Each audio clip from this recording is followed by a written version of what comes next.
자, 이번 시간에는 우리가 이제 권리의 종류를 한번 살펴보도록 하겠습니다. 사실 이 권리의 종류라고 하는 것은 민법 전반에 걸쳐서 나오는 것이기 때문에요. 여기서 공부하기는 약간 무리가 있는 것이지만 책의 순서대로 하는 것이요. 여러분들이 어차피 나중에 다 배우면요. 여기 또 와서 공부를 또 할 것이니까요. 먼저 정리하도록 그렇게 하겠습니다. 여기 보면 권리의 종류는 내용에 따른 분류가 있죠. 내용에 따른 인격권, 재산권, 신분권, 사원권이 있죠. 그래서 권리는요. 내용에 따라서 뭐가 있다? 인격권, 그 다음에 재산권, 그 다음에 신분권, 사원권 이렇게 있죠. 그 다음에 또 뭐가 있냐면 그 밑에 보면요. 뭐가 있냐? 작용에 따른 분류라고 이렇게 하는데 이 작용을 다른 말로 뭐냐? 효력이라고 얘기하는데요. 이때 작용에 따른 분류는 뭐가 있죠? 물권을 말하는 지배권, 채권을 말하는 청구권, 그 다음에 형성권, 항변권을 얘기하죠. 그래서 우리는 보통 여러분요, 우리가 이제 권리를 얘기할 때는 보통 작용에 따른 분류, 효력에 따른 분류를 가지고 주로 사용을 해요. 그래서 물권은 지배권이고, 채권은 청구권이고, 그 다음에 여기요, 형성권, 항변권, 이걸 가지고 주로 얘기하고, 이 중에서 가장 중요한 것은 형성권이 가장 중요하고, 거의 매년 시험에 나오고 있다. 이렇게 보시면 되고요. 내용에 따른 분류라고 하는 것은 이렇게 분류가 있다. 이 정도만 아시면 돼요. 알겠죠? 인격권과 재산권은 뭐죠? 물권과 채권이죠. 그 다음에 신분권은요, 친족과 상속이고요. 그 다음에 사원권이 있다. 이 정도만요. 그래서 이런 보면, 그 밑에 24쪽을 보면요, 인격권이라고 되어 있나요? 이것이 중요한 것은 여기에서 중요한 것이 아니고 이것이 불법행위 책임에 갔을 때 인격권, 즉 위자료 청구를 할 수 있냐. 불법행위 책임에서요. 위자료라고 하는 것은 정신적 침해에 대한 것인데, 여러분 생각 한번 해보세요. 인격권이 침해되고 난 다음에 나중에 사후적으로 위자료 주면 뭐 하겠어요? 예를 들어서 갑이 우리가 여러분 혹시 탤런트가 아니죠. 방송 중에서 주병진 씨라고 하는 사람 있죠. 이 주병진 씨가 옛날에 무슨 사건이 있었냐면 다른 여성을요 자동차 안에서 성폭행했다 이런 사건이 있었단 말이죠. 그런데 그것이 한 1, 2년 정도 공방을 하다가 나중에 뭐가 됐냐? 그것은 무죄로 판명이 됐단 말이죠. 무죄로 판명이 됐다고 할지라도 이미 한 번은요 성폭행 사건으로 지금 문제가 됐다 이렇게 한 번 딱 결론이 딱 나와버리면 그냥 그것은요 마치 낙인이 찍힌 차남처럼 회복하기 어렵단 말이죠. 그래서 지금 우리가 보면은 방송에서 주병진 씨를 볼 수 있는 경우는 거의 없잖아요. 이런 경우로 우리는 뭐라고 하냐? 인격권이 침해가 되면은 사후적으로 돈으로 보상을 받았다 하더라도 그것을 회복시킬 수 있는 방법이 없단 말이죠. 그렇기 때문에 인격권의 침해에 대해서는 사후적인 손해배상 방법보다는 사전적인 예방 방법이 훨씬 더 중요하단 말이죠. 그래서 여러분 여기 보면 인격권의 침해에 대해서 사전 예방적 구제 수단으로서 침해 행위의 정지나 방지 등의 금지 청구권도 인정된다. 예를 들어서 갑이라고 하는 사람을 모욕하는 명예를 훼손하는 책을 출간하려고 그래. 그러면 그 책을 출간하지 못하도록 해야 될 거 아니에요. 이렇게 출간하지 못하도록 하는 것 이것을 우리는 뭐다? 사전 예방적이다 이렇게 얘기하는 것이죠. 그래서 중요한 것은 인격권의 침해는 사후적 구제 방법이 중요한 것이 아니고 사전 예방적 구제 방법이 중요하다. 이 정도만 하시면 되는 것이고요. 그 다음에 2번에 보면요. 까만 것만 읽어요. 위에서 네 번째 줄 끝에 인격권에서 명예권에 기초하여 침해 행위를 배제하거나 장래 생길 침해를 예방하기 위하여 침해 행위의 금지를 구할 수도 있다. 침해 행위 금지 이게 다 똑같은 말이에요. 사전 예방적 이 말. 사전 예방적. 알겠죠? 자, 그다음에 재산권이 있죠. 재산권이라고 하는 것은 뭐냐면 물권과 채권 같은 것을 얘기한다. 그 정도만 아시면 되고요. 그다음에 신분권이 있죠. 신분 그것은 가족권을 얘기하죠. 가족권. 그다음에 사원권이 있죠. 그래서 사원권을 우리가 이제 나중에 법인에서 보면요. 자익권하고 공익권. 자익은 뭐죠? 자기 스스로 얻는 이익이죠. 공익이라고 하는 공익. 공직 모두가 같이 한꺼번에 공동으로 누리는 이익을 얘기하죠. 자익권과 공익권. 그러면 우리가요, 결의한다, 결의. 결의는요, 예를 들어서 결의권 한다. 이 투표에 대해서, 이 안건에 대해서 어떻게 생각하느냐. 이런 말이죠. 그랬을 때는 전체 구성원의 3분의 2 이상의 결의가 있어야 된다. 이렇게 얘기할 때는 나 혼자 해서는 안 되는 거잖아요. 다른 사람과 더불어 같이 공동으로 해야 되죠. 이것을 공익이라고 얘기하고. 자익이라고 하는 것은 뭐냐면 나한테 이익이 생기는 거죠. 내가 주식을 샀다? 그럼 주식 배당금. 주식 배당 같은 건 나한테 있는 거지 다른 모든 공동체가 같이 나눠 갖는 건 아니잖아요. 그래서 나한테만 있는 거죠. 이걸 자익이다. 자익. 그러면 같이 더불어서 같이 해야 된다. 공익이다. 이런 것을 우리는 사원권이다. 이렇게 얘기하는 것이죠. 그래서 인격권과 재산권과 신분권과 사원권으로 이렇게 나누어지는 것이고 작용에 따른 분류라고 되어 있나요? 이 작용에 따른 분류는 어떻게 되냐? 지배권과 청구권과 형성권과 항변권으로 나누어지는 거죠. 지배권이라는 것은 물권이 주요, 물권이요. 그래서 사람의 물건을 지배할 수 있는 권리, 그것을 지배권이라고 하는 것이고, 청구권은 특정인이 특정인에 대해서 행사할 수 있는 권리, 그것을 청구권이라고 얘기하는 것이고, 그 다음에 형성권이라고 하는 것은 나중에 설명하겠지만 일방적 의사표시에 의해서 하는 것을 얘기하는 것이고, 그 다음에 여기 항변권이라는 것은 갑하구라고 매매계약을 체결했단 말이죠. 매매계약을 체결했으면 이 을은 잔금을 언제 주냐? 갑으로부터 등기 서류를 받으면서 동시에 준단 말이죠. 그런데 갑으로부터 등기 서류가 제공이 없다. 그러면 등기 서류를 제공받을 때까지 잔금의 지급을 거절하죠. 우린 것을 항변권이다 이렇게 얘기하는 것이죠. 그래서 그런 것들은 이제 작용에 따른 분류, 효력에 따른 분류, 지배권 이렇게 되죠. 지배권. 그래서 3번을 보세요. 물권, 준물권 이런 것들요. 물권이나 준물권. 준물권은 뭐냐? 채권 양도 이런 거. 채권 양도. 이것을 준물권. 그래서 물권에 준하는 것이죠. 물권이나 준물권 이런 것들. 자, 그 다음에 청구권이죠. 청구권은요, 특정인이 특정인에 대해서 행사하는 거죠. 그래서 1번을 보면 특정인이 다른 특정인에 대하여 일정한 행위. 일정한 행위는 뭐냐? 특정한 행위. 다른 말로 이것을 급부라고 얘기하는데, 급부 다른 것은 뭐냐? 이것을 채권의 목적이라고도 얘기를 해요.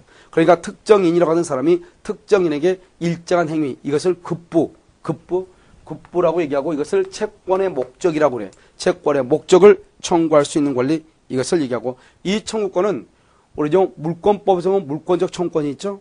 그러면 채권법에 보면 채권적 청구권이 있고요.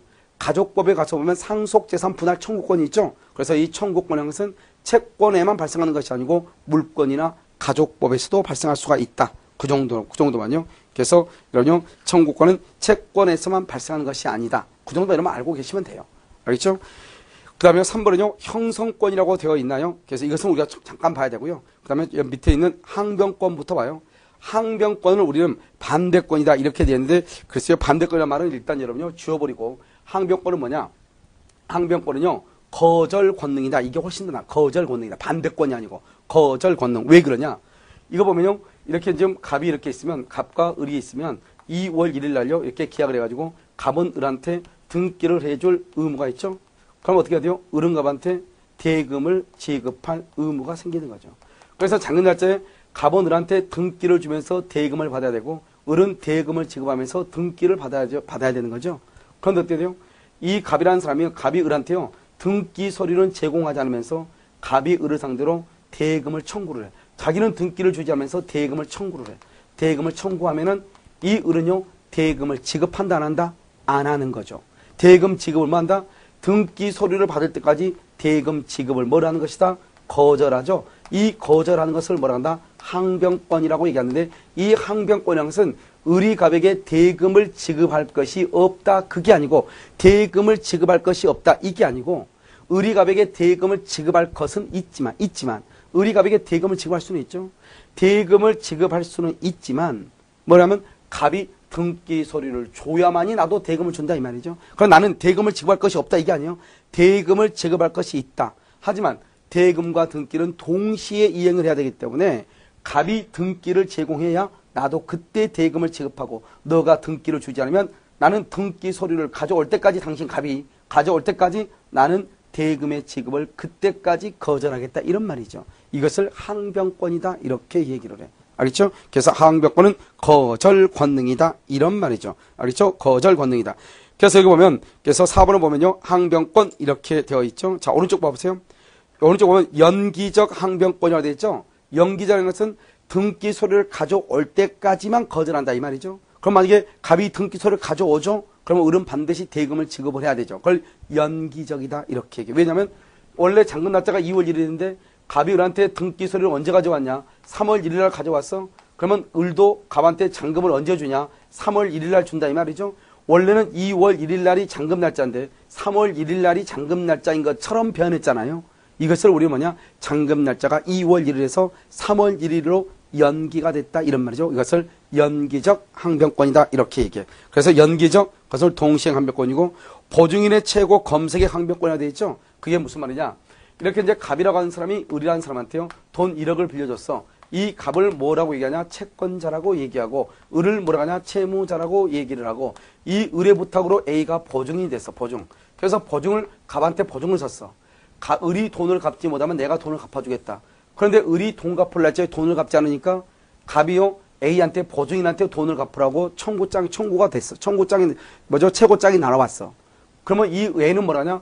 무슨 말이냐? 나한테 먼저 돈 갚으라고 하지 말고 원래 빌린 사람은 을이니까 을한테 먼저 돈을 갚으라고 얘기를 해봐라. 그리고 을이 돈을 안 갚으면 그때 나한테 와라 이 말이죠. 이걸 뭐라냐? 최고의 항변권이라고 얘기해. 그러니까 보증인이 뭐라냐? 갑한테 먼저 을한테 돈 갚으라고 해. 이 말이죠. 나한테 먼저 갚으라고 하지 말고. 그 다음에 검색의 항변권이라고 하는 것은 뭐냐? 그러면 갑이요 을한테 돈을 갚으라고 했더니 을이 돈을 갚지 않는다 이렇게 얘기하죠. 그러니까 어때요? 이 을이 돈을 갚지 않으니까 갑이요 A라고 하는 사람의 아파트 담보물을 경매를 청구하려고 할 거 아니에요. 그럴 때 A는 갑한테 뭐라냐? 을한테 재산이 있으니까 을한테 어디 가면 무슨 땅이 있고 어디 가면 무슨 산이 있고 그 다음에 을이 또 숨겨놓은 또 어디 토지가 있으니까 그것을 이렇게 가르쳐 주면서 갑한테 먼저 을의 것을 경매를 해가지고 먼저 돈을 받고 부족하면 나한테 와라. 그것을 뭐냐? 검색이다. 먼저 가서 을의 재산들이 있으니까 그 재산들을 먼저 경매를 해라. 이걸 검색의 항변권이다. 이렇게 얘기해. 그래서 만약에 갑이라는 사람이 그렇게 했는데도 불구하고 돈을 못 받죠? 그럴 때는 이제 보증인이 돈을 갚아야 되죠. 그래서 최고 검색의 항변권이다. 영구적 항변이란 말이 무슨 말이다? 영구적 항변은 뭐죠? 아버지가요 빚이요 1억이 있어요.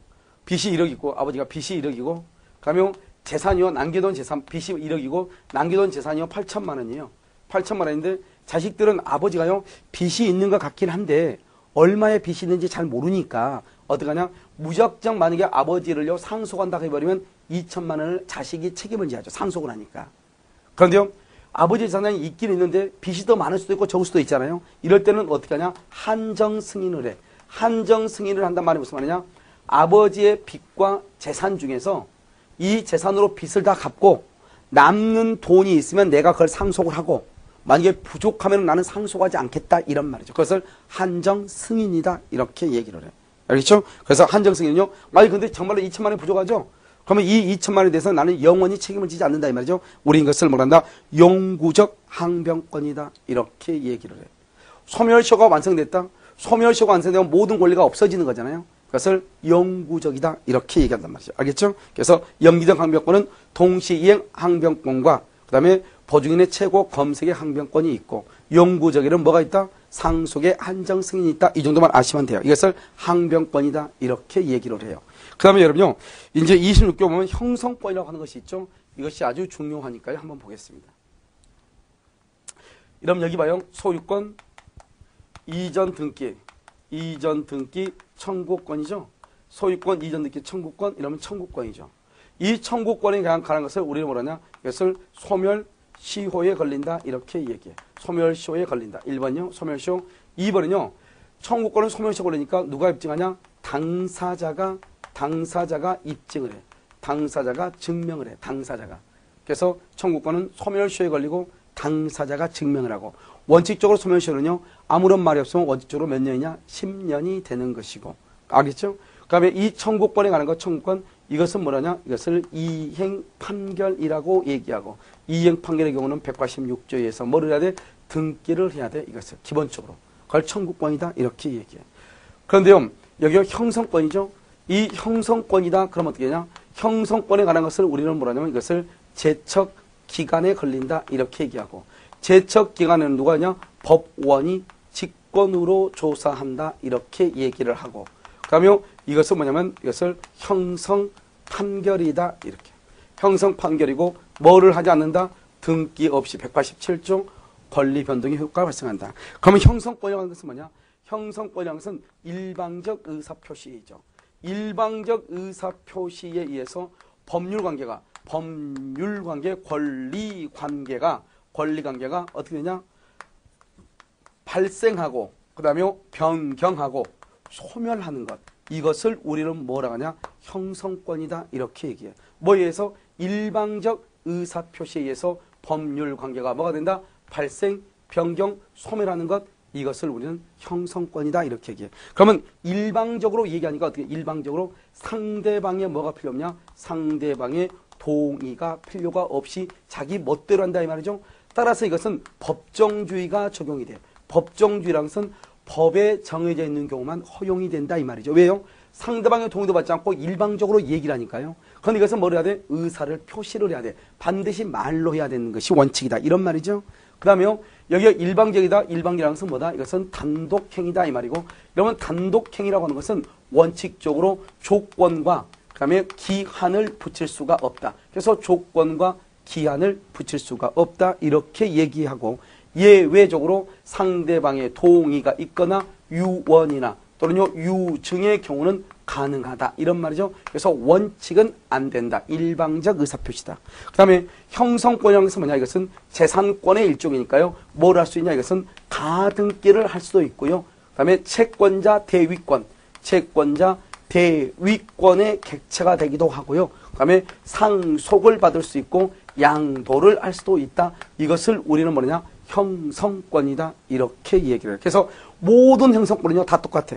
그러면 여기 일방적 의사표시 단독행위죠. 이 단독행위는 뭐가 있냐? 상대방이 있는 것과 상대방이 없는 것이 있다 이 말이죠. 상대방이 있는 것으로 뭐가 있냐?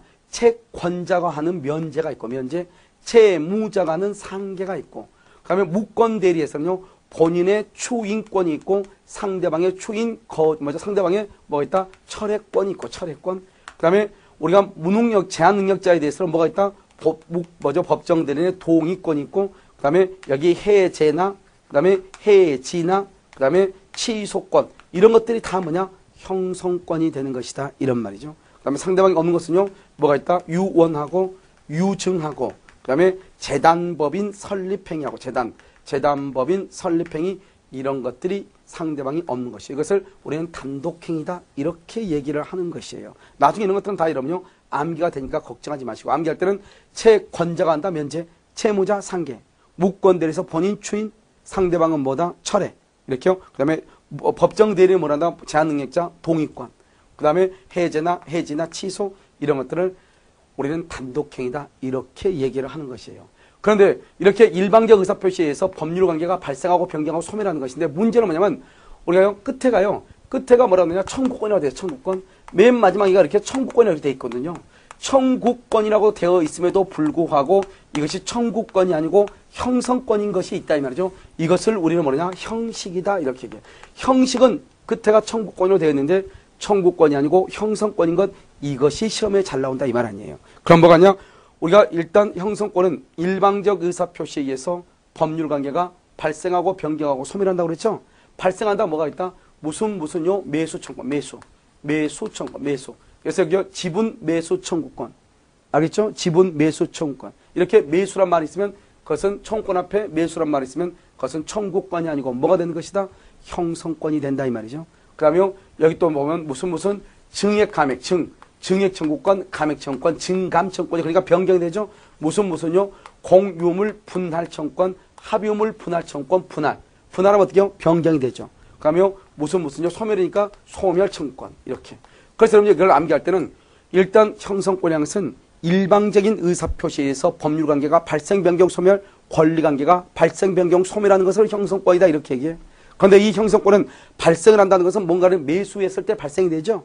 그래서 지상물 매수청권, 부속물 매수청권, 지분 매수청권 이렇게. 알겠죠? 그래서 매수란 말이 있으면 청구권 앞에 매수 형성권이 되는 것이고, 그 다음에 여기요. 차임 증액, 차임 감액, 지료 증액, 지료 감액, 보증금 증액, 보증금 감액, 전세금 증액, 전세금 감액 청구권. 청구권 앞에 증감이 있으면 형성권이고, 그 다음에 여기는요. 무슨 분할, 공유물 분할, 합유물 분할, 분할이란 말이 있으면 형성권이고, 소멸, 무슨 소멸, 지상권 소멸 청구권, 그 다음에 지역권 소멸 청구권, 전세권 소멸 청구권. 앞에가 무슨 말이 중요한 것이 아니고 청구권이라고 하는 말 앞에 소멸이라고 하는 말이 있으면 형성권이 된다 이런 말이에요.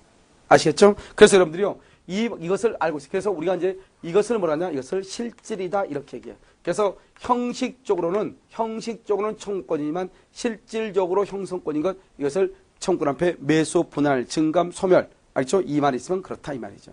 그 다음에 이런 것은 반드시 원칙적으로 형성권은 의사표시를 해야 되는데 의사로 표시하지 않고 반드시요 재판상으로만 행사를 해야 되는 것이 있어. 재판상. 말로 하는 것이 아니고 재판상. 가장 대표적인 게 바로 뭐냐? 채권자 취소권이에요. 채권자 취소권이요. 앞으로 이제 많이 배울 거예요. 채권자 취소권. 이 채권자 취소권은 반드시 재판으로만 해야 돼. 재판으로만.